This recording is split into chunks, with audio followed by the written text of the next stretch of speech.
To avoid any confusion, I'm mainly talking today about the stage production, and what I watched recently was the 2008 Film Live and Broadway version of Rent, directed by Michael John Warren.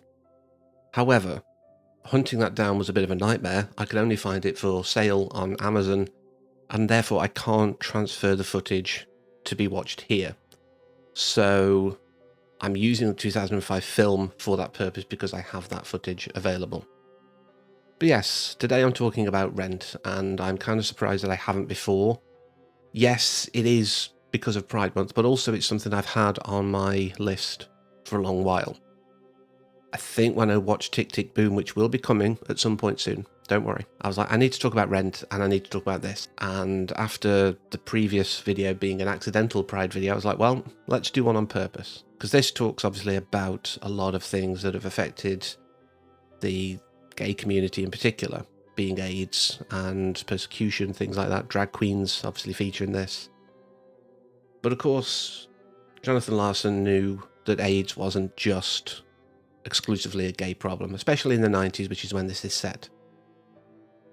The idea that it was passed not just through sexual acts of gay people, but through, say, sharing needles for drug users, and sometimes bisexual men, perhaps, who may have passed it to a woman that they were intimate with.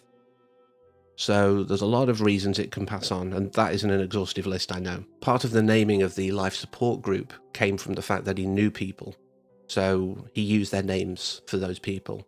And one of them was actually the subject of a film starring Molly Ringwald. I may hunt that down at some point, I don't know how good it is. I love Rent, but I haven't always loved Rent. Amy, bless her soul, loved it years before I think we even met, and really wanted me to see it. She thought I'd enjoy it. And I watched one version, I don't know if it was this version or another version at some point.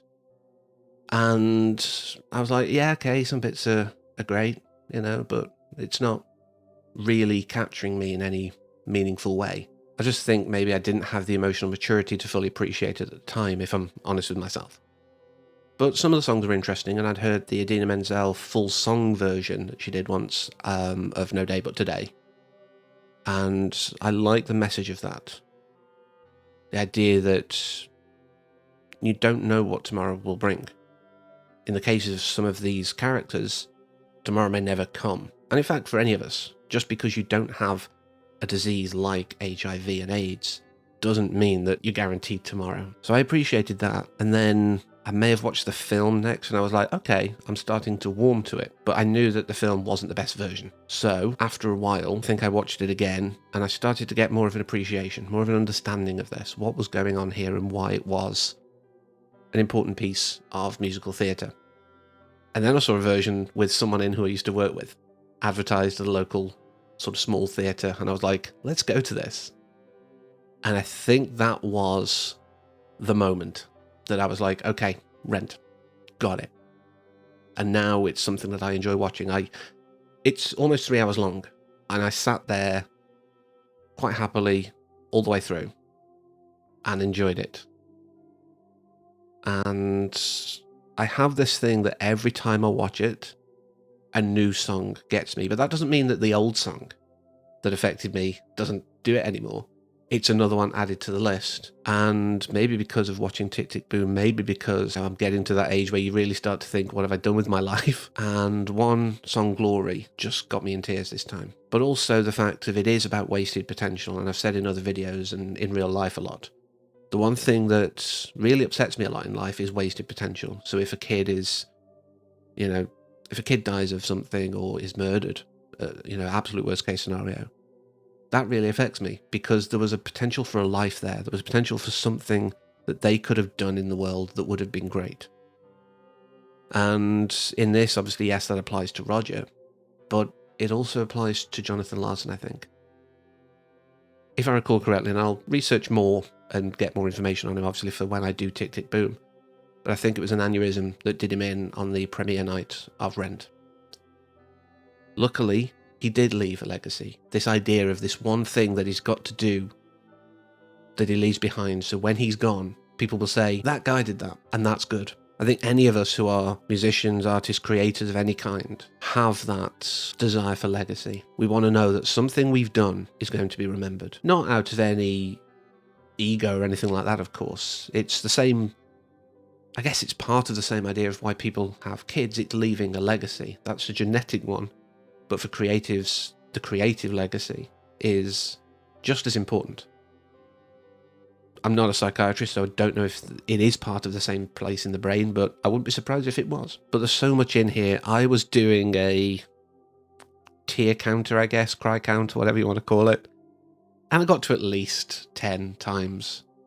But it also is because I had certain things in my life recently, within the last couple of months, that were weighing on my mind. And it was giving me the catharsis I needed to actually do something about those, which I did. But I'm not going to go into that here. This isn't Drama Channel, not story time. That's what good media does. It helps you get through issues. And yeah, it did. So it did its job. A lot of people claim that this is very much just of its time, though. It's very much a 90s piece. And yes, it is kind of a time capsule. And I guess as you get older, you start to see things differently. Is Benny really a sellout for, buying up the building and wanting to build this thing and get rid of all the homeless? Or is he just realizing that this bohemian life is not everything, and in fact could be detrimental? We have Marx grappling with the whole fact that Alexei Darling's chasing him down because of this whole protest that he filmed. And a lot of us who think of ourselves as artists and creatives who wouldn't sell out probably would say, yeah, go on. We wouldn't tell her no. We're being true to ourselves. We go for it because we know that we've got to eat, we've got to heat ourselves, we've got to sleep in a comfortable environment. Whilst a lot of the beauty of it, the fact that it is based on Puccini's La Boheme is obvious. It's just tuberculosis in that, AIDS in this. But this idea of this artistic life being everything is a dream, unfortunately. We all have real things that we need to take care of. But that isn't really what this film or what this production should be remembered for. Not for the fact that, maybe Benny's right. Because he does get a bit of redemption at the end. He didn't have to pay for Angel's funeral. He didn't have to pay for all these things. But because he'd made a choice he did, those things could happen. There's so many moments in this, though, that just stick with you. And like with the songs, the messages that come through are different every time. Again, they compound on each other. They don't get replaced. And I'm looking for baggage that goes with mine. That line just hit me this time. That was one of the ones. And Mark's correction during the memorialization of Angel, whilst she's still present in the background. But it's like he, she, that correction, just beautiful. And in this 2008 live production, they actually did a close-up on the actor playing Angel walking off, their spirit, if you will, leaving, going, yeah, well done, thanks for recognising that. But there is so much here that if you've never seen Rent, I don't think I've spoiled anything really. I think this is one of those that I could tell you everything that happens, beat by beat, but watching it is still very different. There's a lot of uncomfortable moments if you're sat watching it with your parents, but aside from that, there are these moments that will probably hit you differently throughout different parts of your life.